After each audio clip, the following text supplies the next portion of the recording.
SV news కు స్వాగతం. ముందుగా హెడ్లైన్స్. తిరువన్నామలైలో రేపు చిత్ర పౌర్ణమి.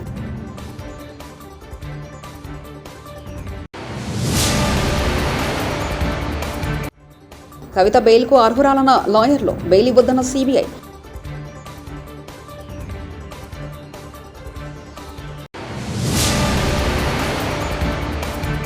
జగన్ నామినేషన్ వేసే రోజు నేను నామినేషన్ వేయకూడదా? దస్తగిరి.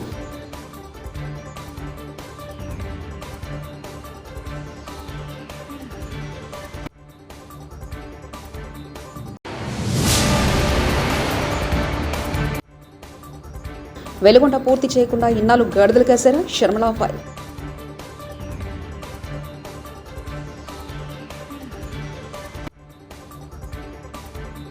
ఈ నెల 23వ తేదీ పౌర్ణమి సందర్భంగా తిరువన్నామలైలో గిరి ప్రదర్శనకు 25 లక్షల మంది భక్తులు రావచ్చని జిల్లా యంత్రాంగంతో పాటు ఆలయ అధికారులు అంచనా వేస్తున్నారు. అందుకు తగినట్లు ఏర్పాట్లు చేస్తున్నారు. ముఖ్యంగా తిరువన్నామలైకి వచ్చే భక్తులకు ఎలాంటి అసౌకర్యం కలగకుండా భారీ సంఖ్యలో ప్రత్యేక బస్సులు నడిపేలా రవాణా శాఖ దృష్టి సారించింది. అలాగే అరుణాచలేశ్వర స్వామిని దర్శించుకునే భక్తుల కోసం ప్రత్యేక ఏర్పాట్లు చేసింది. కృష్ణగిరి ఈ రోడ్ తమిళనాడులోని అన్ని లోక్సభ స్థానాలకు తొలి దశలో అంటే ఏప్రిల్ 19వ తేదీ పోలింగ్ జరిగింది. జూన్ 4వ తేదీన ఓట్ల లెక్కింపు ప్రక్రియ జరగనుంది. ఈ నేపథ్యంలో ఈవీఎంలతో పాటు వీవీప్యాట్ మెషిన్లను కట్టుదిట్టమైన భద్రత మధ్య స్ట్రాంగ్ రూమ్లకు తరలించారు. 2023-24 ఏడాదికి టీటీడీ ఆదాయం 1,161 కోట్లు, 1,031 కిలోల బంగారాన్ని డిపాజిట్ చేశారు తిరుమల తిరుపతి దేవస్థానం. 18,000 కోట్లకు పెరిగిన మొత్తం డిపాజిట్ల విలువ వడ్డీ రూపంలో స్వామివారికి ఏటా 1,200 కోట్లు వస్తుంది. ఢిల్లీ లిక్కర్ స్కామ్లో అరెస్ట్ అయిన తిహార్ జైల్లో ఉన్న బీఆర్ఎస్ ఎమ్మెల్సీ కవిత బెయిల్ పిటిషన్పై ఢిల్లీ రౌజ్ అవెన్యూ కోర్టులో వాదనలు ముగిశాయి. తీర్పును జడ్జి కావేరి బవేజ్ మేరెండుకు రిజర్వ్ చేశారు. కాసేపటి క్రితమే లిక్కర్ స్కామ్లో సిబిఐ అరెస్టులో కవిత బెయిల్ పిటిషన్పై ఢిల్లీ కోర్టులో విచారణ జరగగా కవిత తరఫున న్యాయవాదులు వాదనలు వినిపించారు. మహిళగా కవిత బెయిల్కు అర్హురాలన్నారు. అరెస్ట్ నుంచి విచారణ వరకు ఎటువంటి మెటీరియల్ లేదన్నారు. కరీంనగర్లో కాంగ్రెస్ పార్టీ అభ్యర్థి నామినేషన్ కార్యక్రమానికి సీఎం రేవంత్ రెడ్డి దూరంగా ఉండనున్నారు. నేడు కాంగ్రెస్ తరఫున వెలిచాల రాజేంద్రరావు నామినేషన్ దాఖలు చేయనున్నారు. ఆసక్తికరమైన విషయం ఏమిటంటే కరీంనగర్ సీటుపై అధిష్టానం ఎటూ తేల్చలేదు. రాజేంద్రరావే అభ్యర్థి అంటూ మంత్రి పొన్నం ప్రభాకర్ ప్రకటించారు. దీంతో మాజీ ఎమ్మెల్యే ప్రవీణ్ రెడ్డి సైలెంట్ అయ్యారు. సన్నాహ సమావేశాలకు సైతం ఆయన దూరంగా ఉంటూ వస్తున్నారు. గతంలో పొన్నం ప్రభాకర్ కోసం హుస్నాబాద్ అసెంబ్లీ సీటును ప్రవీణ్ రెడ్డి త్యాగం చేశారు. ఈ గందరగోళం మధ్య నామినేషన్ కార్యక్రమానికి సీఎం రేవంత్ దూరంగా ఉన్నారు.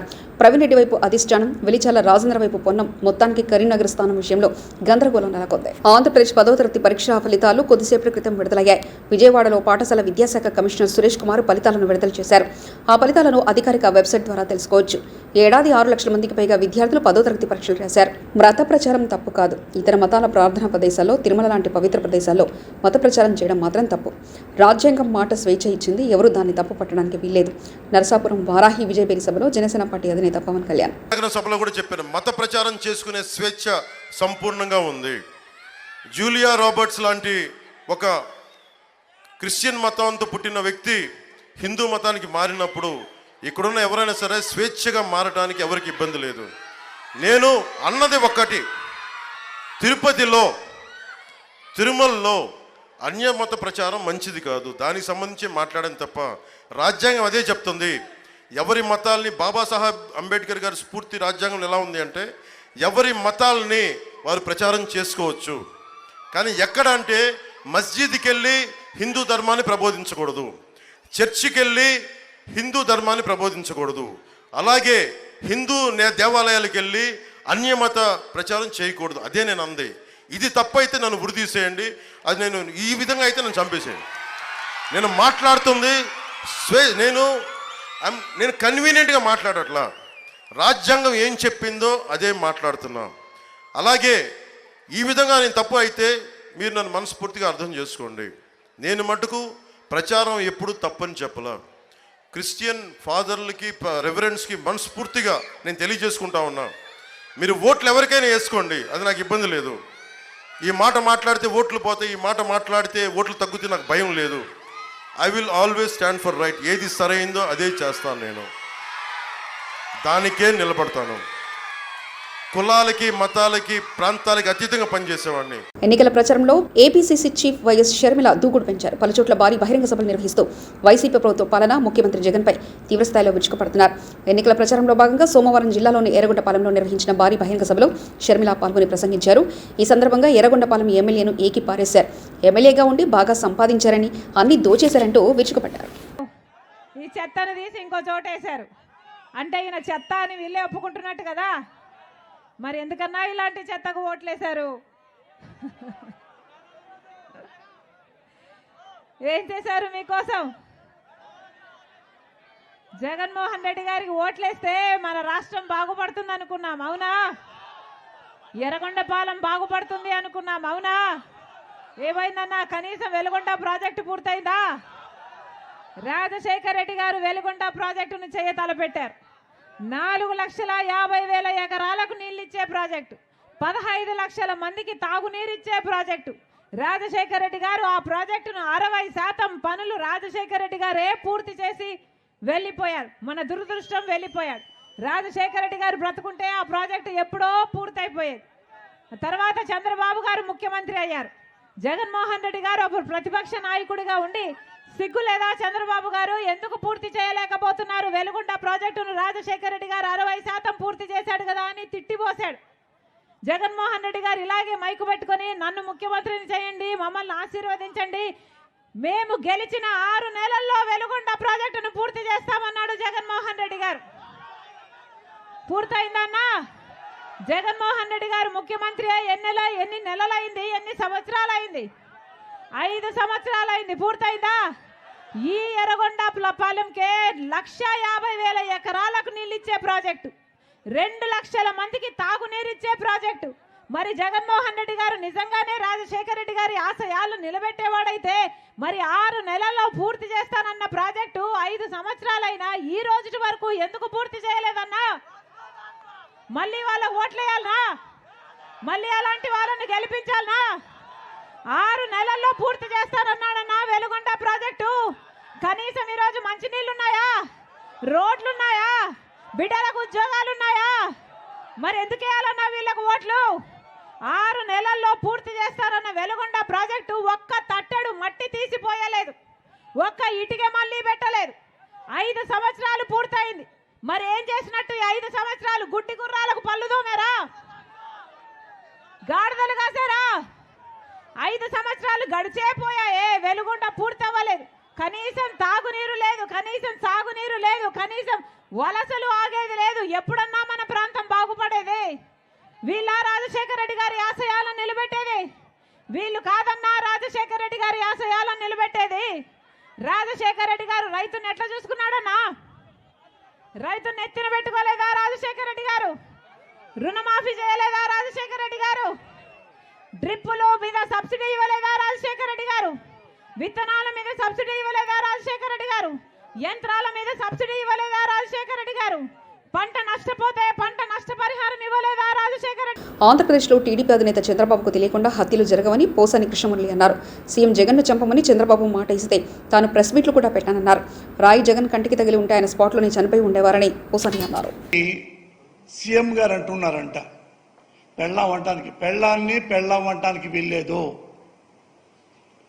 ఏం మాట్లాడాలి? రెస్పెక్ట్గా మాట్లాడాలి. ఇలాగే మరి పెళ్ళాం అంటే జగన్ గారి భార్య భారతి గారిని పెళ్ళాం అంటాం అనొచ్చా? పవన్ కళ్యాణ్ ఎందుకు అనకూడదు? అనొచ్చు. పోసాని పెళ్ళాం అనొచ్చు, చిరంజీవి పెళ్ళాం అనొచ్చు, చంద్రబాబు నాయుడు పెళ్ళాం అనొచ్చు, లోకేష్ బాబు పెళ్ళాం అనొచ్చు, చిరంజీవి పెళ్ళాం అనొచ్చు. ఎప్పుడు అనొచ్చు? మనకి ఒళ్ళు కొవ్వెక్కితే. అర్థమైందిగా? ఒళ్ళు కొవ్వెక్కితే ఇట్లా అంటాం.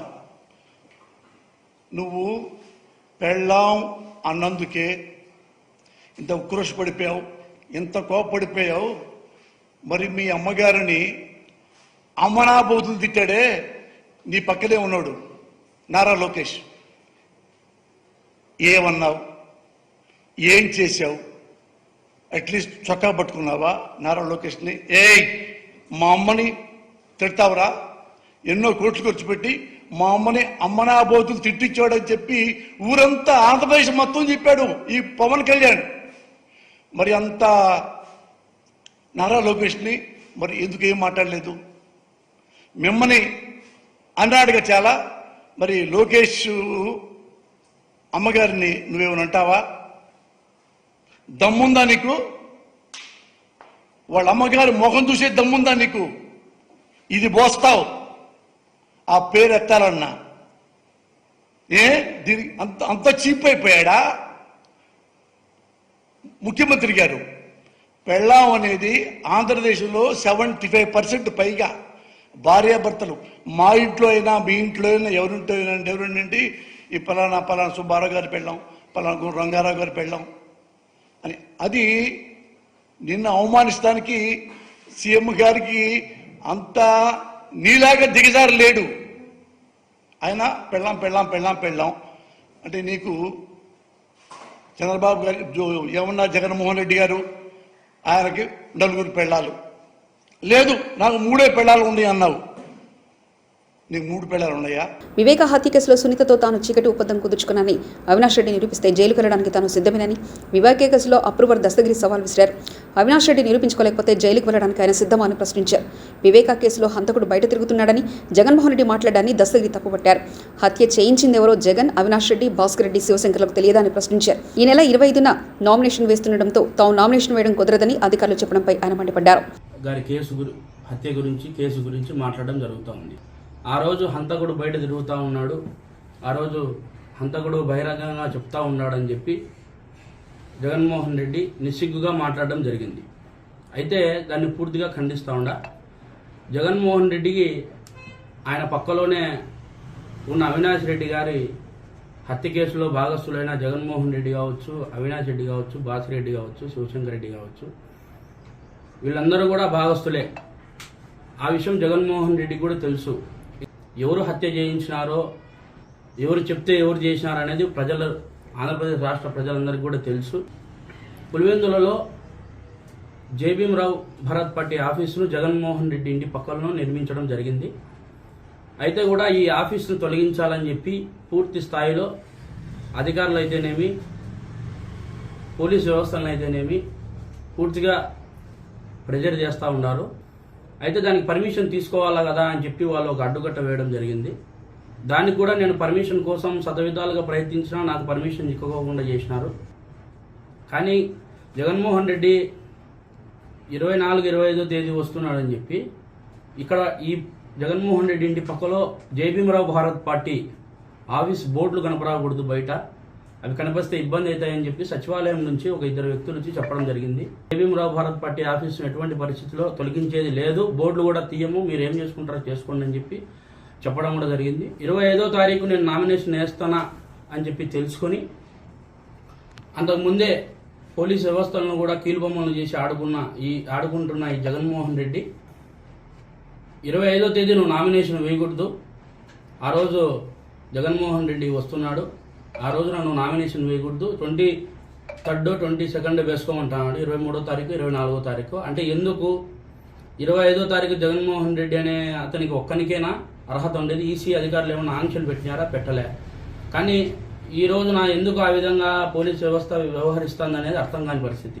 ఈ రోజు సిద్ధం సభ పెట్టేదానికి 500 రూపాయలు డబ్బులు, బిర్యానీ ప్యాకెట్లు, మందు ఇవన్నీ పెట్టేది ఒక ఎత్తు అయితే, ఆడవారిని డాక్రాలో మీకు ఎటువంటి హామీలు ఉండవు, మీకు రావు అని చెప్పి ఈ సచివాలయం దొంగలను క్రియేట్ చేసుకున్న ఈ జగన్మోహన్ రెడ్డి వీళ్ళే సైనికులుగా తయారు చేసుకొని, ఒక కాలకేయుని సైనికులుగా తయారు చేసుకొని ఈ రోజున వాళ్ళందరినీ కూడా ఇళ్లకాడికి పంపించి మీకు పింఛన్ రాదు, మీకు ఏంది ఇవ్వరు, మీరందరూ కూడా రావాలని చెప్పి ప్రెజర్ చేసి పిలుచుకోవడమే కాకుండా ప్రతి ఒక్కరిని భయభ్రాంతులకు గురి చేసి అతను సిద్ధం సభకు పిలుచుకుంటున్నారు. అవినాష్ రెడ్డి అనే వ్యక్తి కావచ్చు, ఇంకోరు కావచ్చు, మన ప్రెస్ మీట్ పెట్టి ఏదో సునీతమ్మ గారికి నాకు చీకటి ఒప్పందం అంట.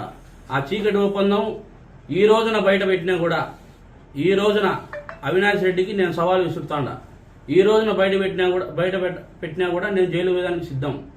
ఆ విధంగా నేను ఎన్నోసార్లు సవాల్ చేసిన, ఈ రోజు కూడా చేస్తా ఉండా. 24 అవర్స్లో ఆ చీకటి ఒప్పందం ఏందో నువ్వు బయట పెట్టు, నేను జైలుకు పోతా, లేకుంటే అన్నీ ఒప్పుకొని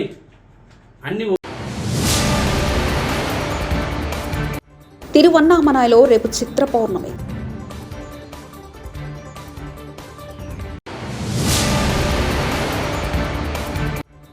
కవిత బెయిల్కు అర్హురాలన్న లాయర్లు, బెయిల్ ఇవ్వద్దన్న సిబిఐ.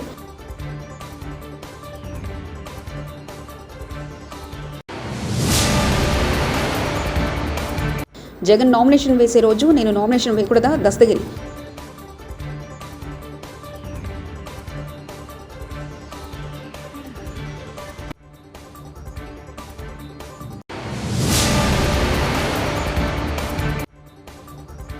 వెలుగొండ పూర్తి చేయకుండా ఇన్నాళ్ళు గడుదలు కాశారా? శర్మలా ఫైల్.